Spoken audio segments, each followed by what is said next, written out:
Bem-vindos ao Encontros com o Futuro, uma iniciativa do World Observatory, da ESPM e da Prime, braço das Nações Unidas para as escolas de negócios no Brasil e no mundo.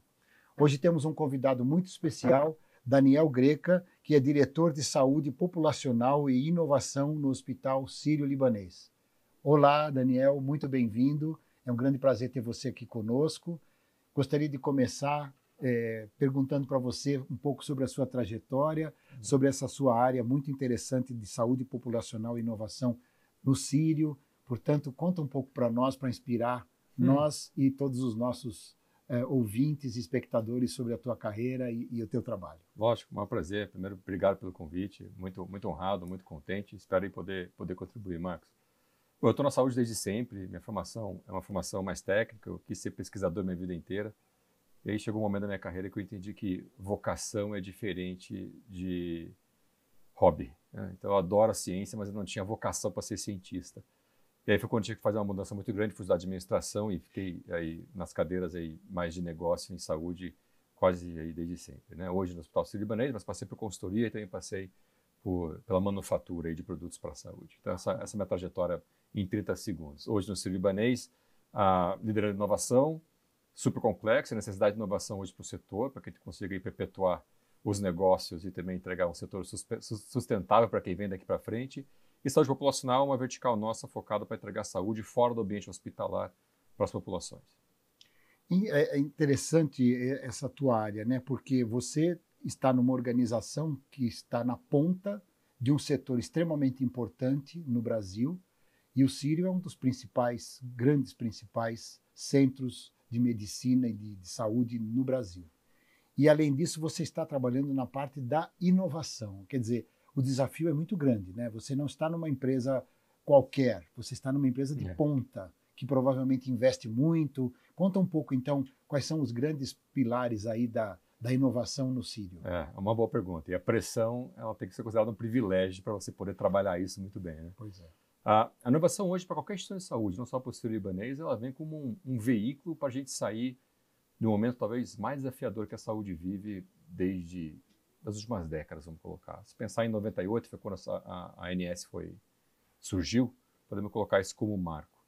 Então, a gente vive um momento bastante desafiador e a inovação ela vem justamente como um veículo para a gente poder construir modelos de negócio diferentes, modelos assistenciais e operacionais diferentes, e principalmente modelo mental das pessoas diferente, para que a gente possa fazer toda a transformação que o setor precisa.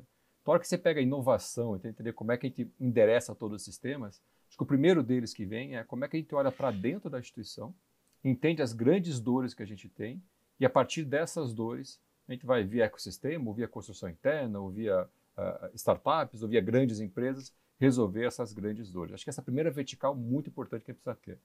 Existe uma outra vertical que é olhar mais para o futuro, realmente, né? Porque eu preciso proteger o meu legado, mas, ao mesmo tempo, construir o meu futuro a partir de agora. Então, também inovação com um olhar daqui para frente, né? O que está vindo no futuro, que eu possa transformar isso em projetos, que eu possa transformar isso em legado e que eu possa transformar isso em mais saúde para os nossos pacientes. Então, são essas duas verticais, normalmente, que te lideram. Muito desafiador, né? Demais. Muito. Agora, me fala uma coisa.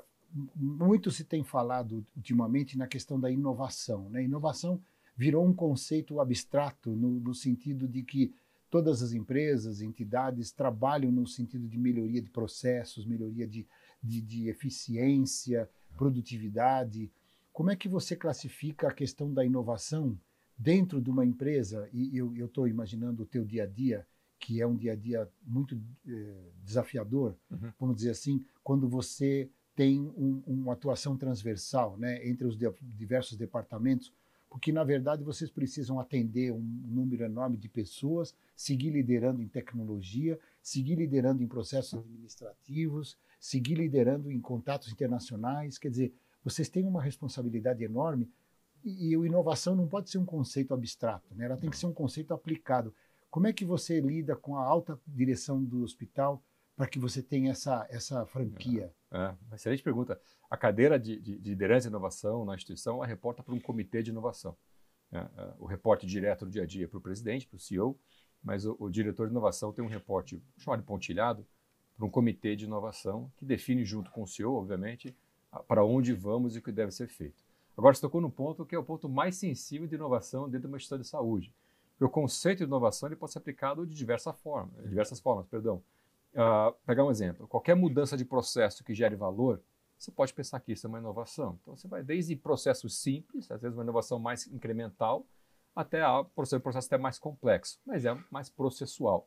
Numa instituição de saúde como a nossa, ciência, que nos norteia o tempo todo, também é inovação. Transformar conhecimento em cuidado, junto com a academia, inclusive, que eu estava citando antes, é uma inovação. Então, isso também acaba sendo uma parte importante da inovação. Novos negócios, novos modelos de negócio, também é uma inovação, e o setor precisa disso. Então, a cadeira da inovação ela acaba passando por várias áreas, às vezes não assistenciais, veja que eu nem citei as áreas assistenciais, que quem carrega o nosso piano no dia a dia, mas são áreas que também estão inovando.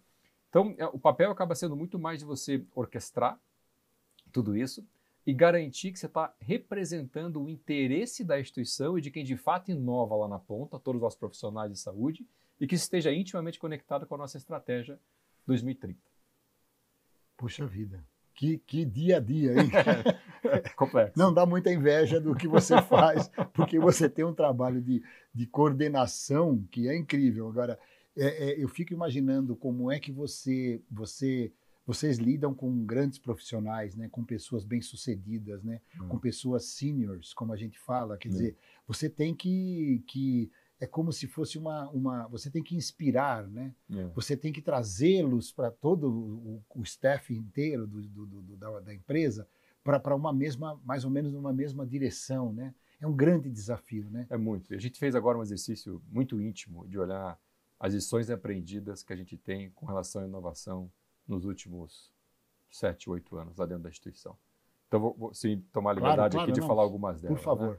A primeira que surgiu foi que a inovação ela não pode ser a bala de prata. A gente não pode transferir para a inovação a responsabilidade de fazer aquilo que a gente talvez já deveria ter feito há muito tempo atrás. Perfeito. Então, às vezes a gente se coloca numa posição, a gente que eu digo dos executivos, né, eu me incluo nesse grupo, Sim. De terceirizar uma responsabilidade que é nossa. Então, a gente não pode simplesmente achar que só porque é inovação, pensamento novo, novo mindset, ou novos métodos, ou alguém que seja até um pouquinho mais virgem no setor, pode vir aqui e resolver um problema altamente complexo que eu não consegui resolver nos últimos anos. Processos, né, também. Muito.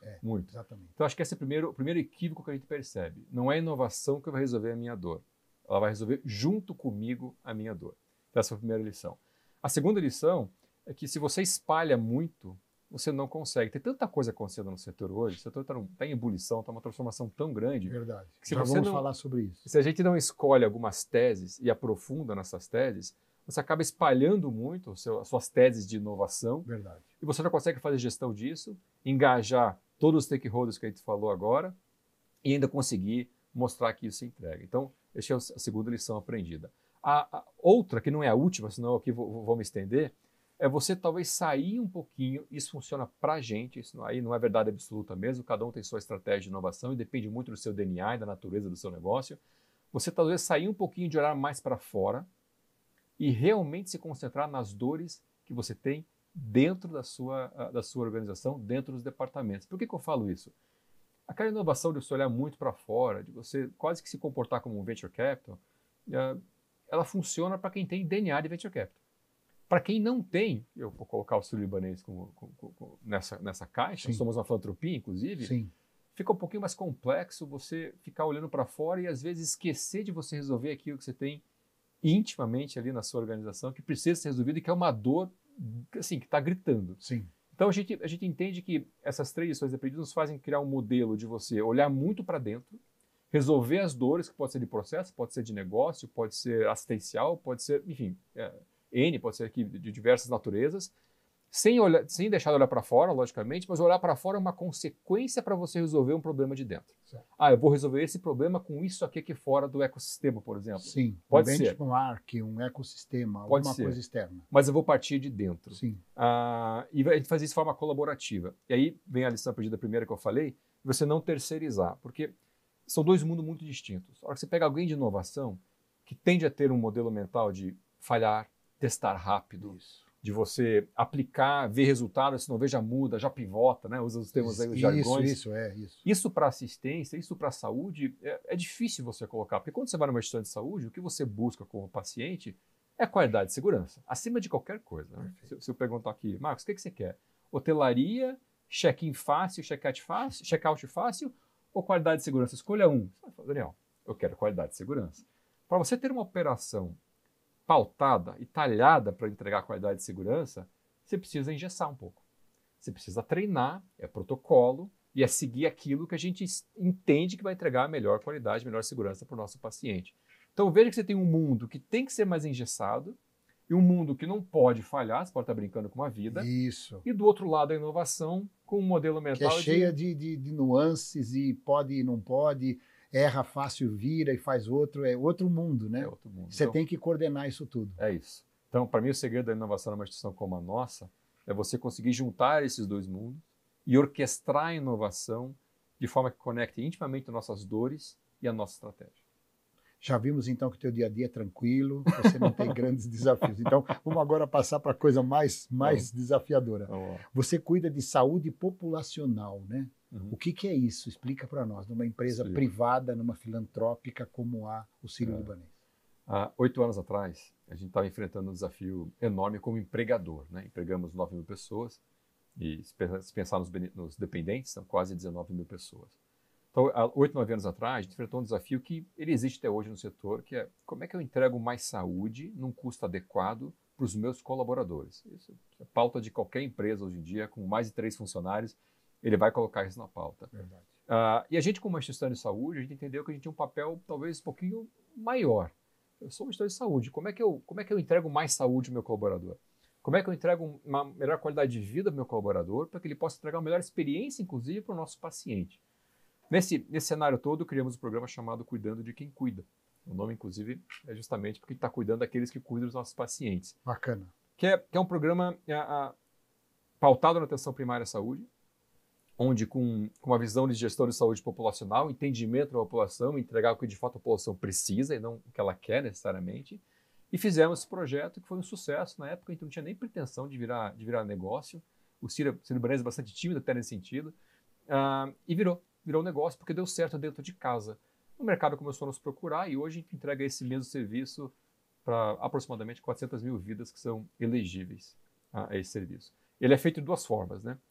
Ou direto com os empregadores ou com as operadoras de saúde. Então, por mais que tenha um conceito que lembra a saúde pública, gestão de saúde populacional, um cuidado baseado em atenção primária, o que está trazendo é justamente alguns conceitos de saúde pública. Esse é um plano de saúde, então, como vulgarmente chamado. Ele não chega a ser um plano porque não somos uma operadora. A gente conecta com a operadora ou com o empregador e empresta o nosso modelo de cuidado para a operadora ou para o empregador para entregar mais saúde para aquela população. Olha, é inovador isso. Isso é altamente inovador. Altamente. E ele vai atender uma dor enorme do setor, Marcos, porque é uma opinião minha até, pessoal.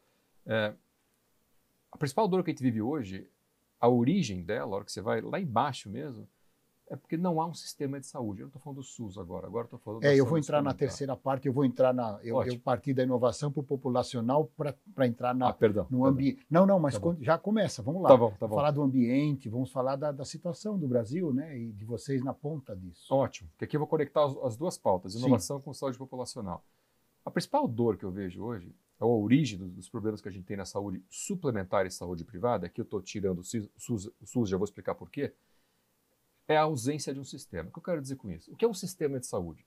Ele tem uma estratégia, ele tem política pública, ele tem uma estratégia de cuidado, ele tem vários elos que se conversam e que remam na mesma direção, porque tem os mesmos incentivos. Isso, para mim, é um conceito talvez não formal, mas na minha cabeça agora, do que é um sistema. Perfeito. A saúde suplementar e a saúde privada, ela é o oposto disso. Ela não tem um modelo, uma estratégia de cuidado bem definida e uniformizada entre todos os players. Isso não existe, cada um tem o seu. Os players não se conversam pensando em assistência, pensando em cuidado. Os dados não trafegam. Está tudo em ilha, tudo em silo. E os incentivos, eles não fazem com que eles remem na mesma direção. Essa direção deveria ser qualidade e segurança, deveria ser valor em saúde para o paciente, para quem recebe o nosso serviço. Então, a ausência disso faz com que a gente tenha sérios problemas. O principal deles, mais discutido, é o aumento do custo com a saúde, que sobe numa velocidade muito mais do que a inflação tradicional e que faz com que todo mundo hoje esteja bastante enforcado. E é isso que eu quis dizer no começo do nosso papo, quando eu falei que a saúde vive talvez um dos piores momentos desde a história.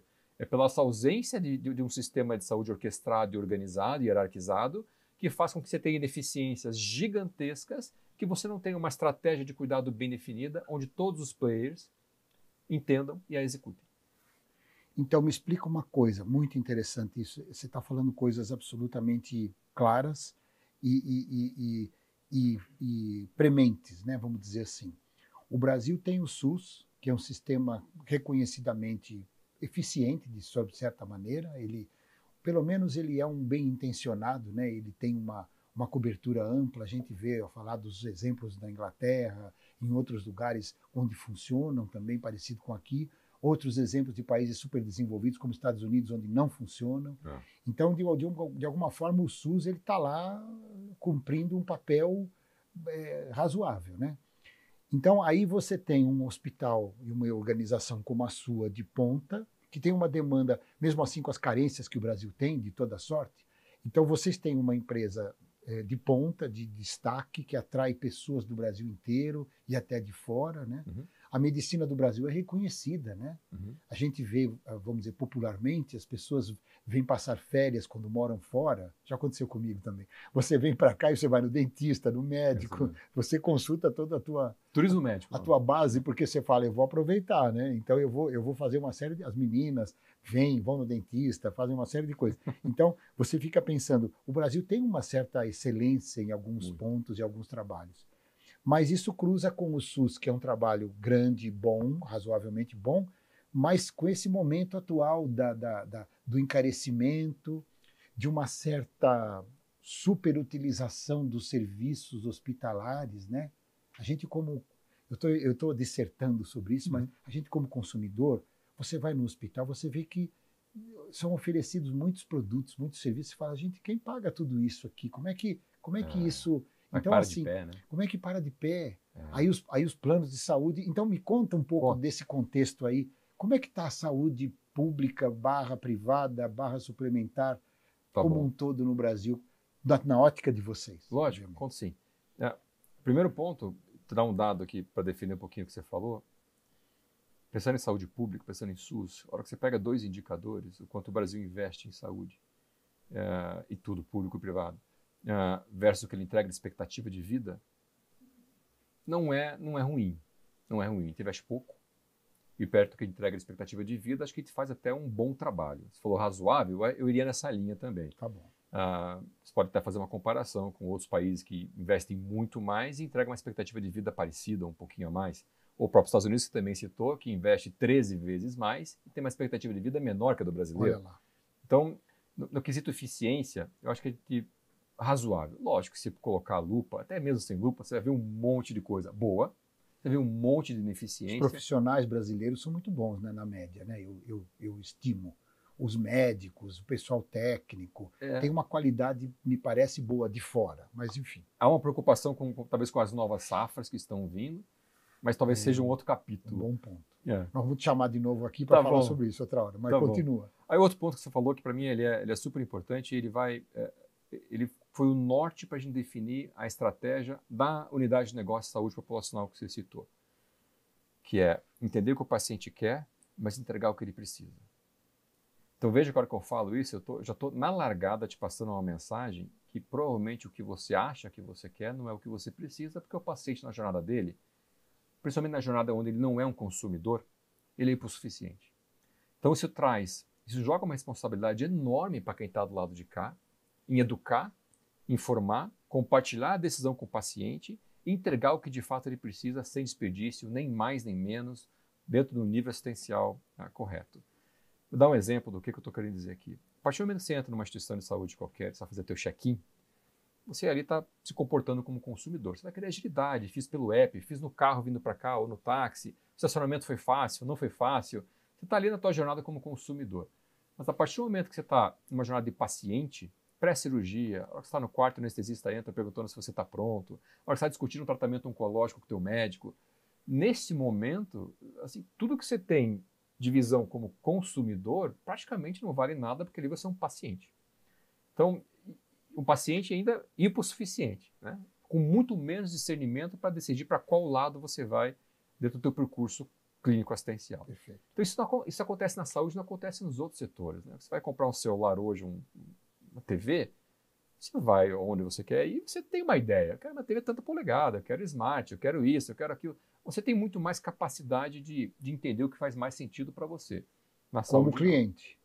Como cliente. Como paciente, você embarca e vai de passageiro. Né? É isso mesmo. Por isso que, para mim, a estratégia tem que ser entender o que você quer como paciente, o que a população quer e entregar o que de fato você precisa. Só que para você honrar esse compromisso, você precisa muita ciência, para que norteie a tua decisão e que você tenha um modelo assistencial que a ciência falou que aquilo faz sentido, porque senão você vai cair em curiosidades que não fazem sentido do ponto de vista valor em saúde, desfecho, custo, experiência.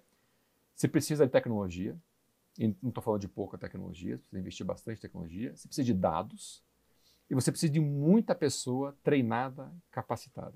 Então, fechar essa matemática, ela não é simples, mas para mim é o caminho para resolver a principal dor que a gente trabalhar em formato de sistema de saúde, mesmo que em ilhas. Se a gente na saúde suplementar não conseguir fazer isso como um sistema brasileiro de saúde suplementar conectado com a saúde pública, que a gente consiga pelo menos fazer em ilhas, porque daí eu também não estou esperando o regulador fazer alguma coisa, eu estou fazendo a minha parte. Sim, puxa vida, que fascinante.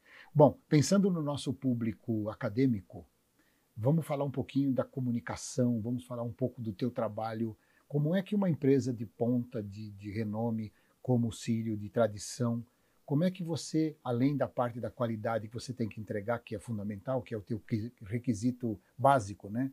Como é que você falou? Qualidade e segurança. Qualidade e segurança. Qualidade e segurança é fundamental. Mas agora, como é que vocês se comunicam? Como é que vocês se projetam? Como é que quais os canais? Como é que vocês normalmente se comunicam com o público, com os teus vários públicos, né? Os profissionais, o público em geral, a comunidade? Como é que isso funciona lá dentro?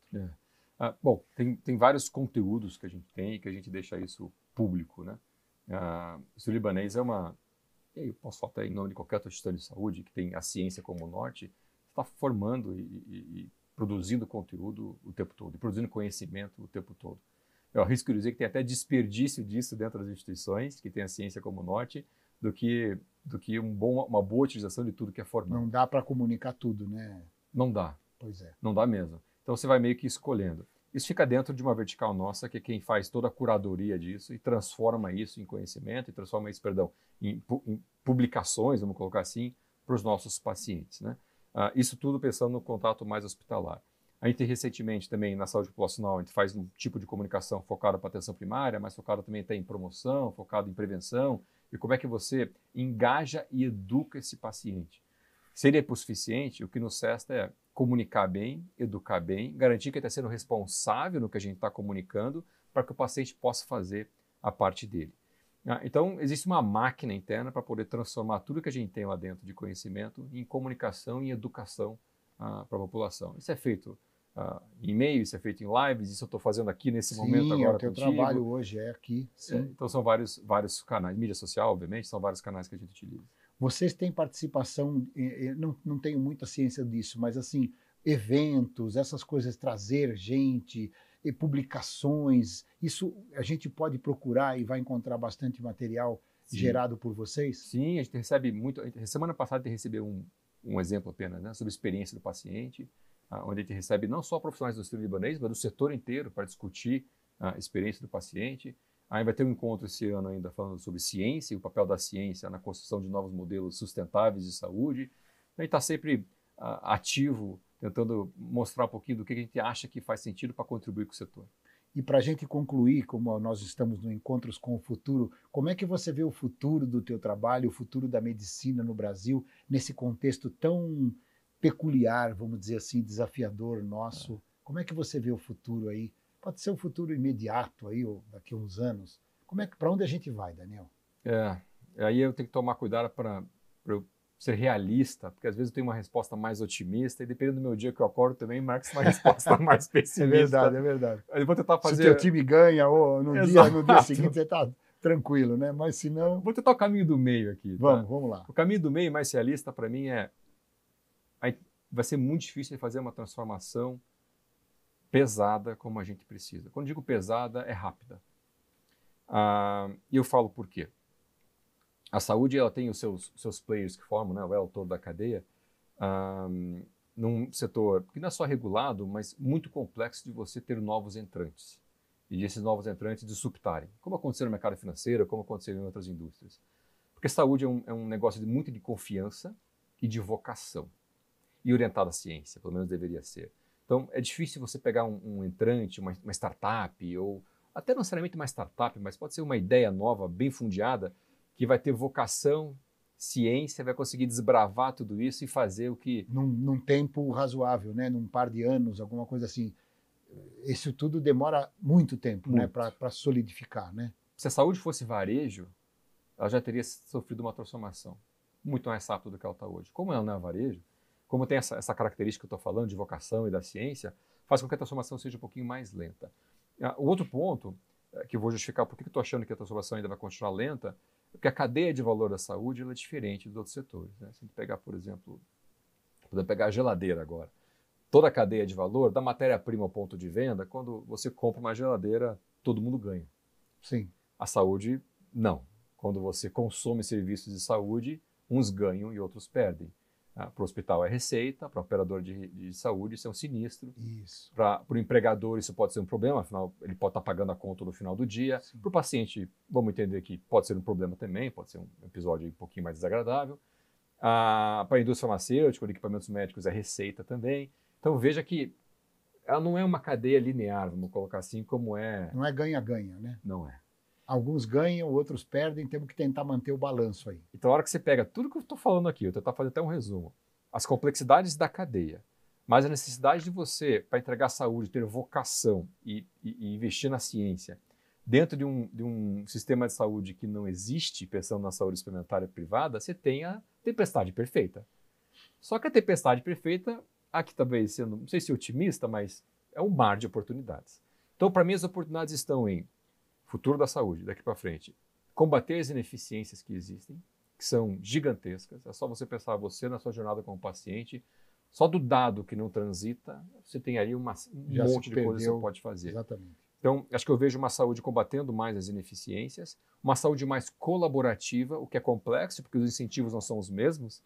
Então, como é que a gente consegue colaborar mesmo que em ilhas? E uma saúde que consiga entender o que o paciente quer e entregar o que de fato ele precisa. Isso vai acontecer, talvez, numa velocidade muito menor do que a gente precisa, mas ela vai acontecer, e já está acontecendo por um motivo muito simples, Marcos. Não dá mais. É tão insustentável o formato que está, que esse vai ser o principal gatilho para que essa transformação seja um pouco mais rápida do que está hoje, mas talvez difícil na velocidade que a gente vê em outras indústrias. Quer dizer que seja por uma questão até de timing ou de junção das coisas, dos itens, dos fatores, mas você hoje está se apresentando otimista com relação ao futuro da medicina no Brasil. Estou sim, estou sim. Muito bem. Eu gostaria muito de continuar essa conversa, mas infelizmente o nosso tempo acabou. Eu quero agradecer demais a tua participação. Adorei a conversa. Tenho muitas outras questões que serão abordadas. Vamos guardar isso para uma próxima vez. Por enquanto, quero te agradecer muito.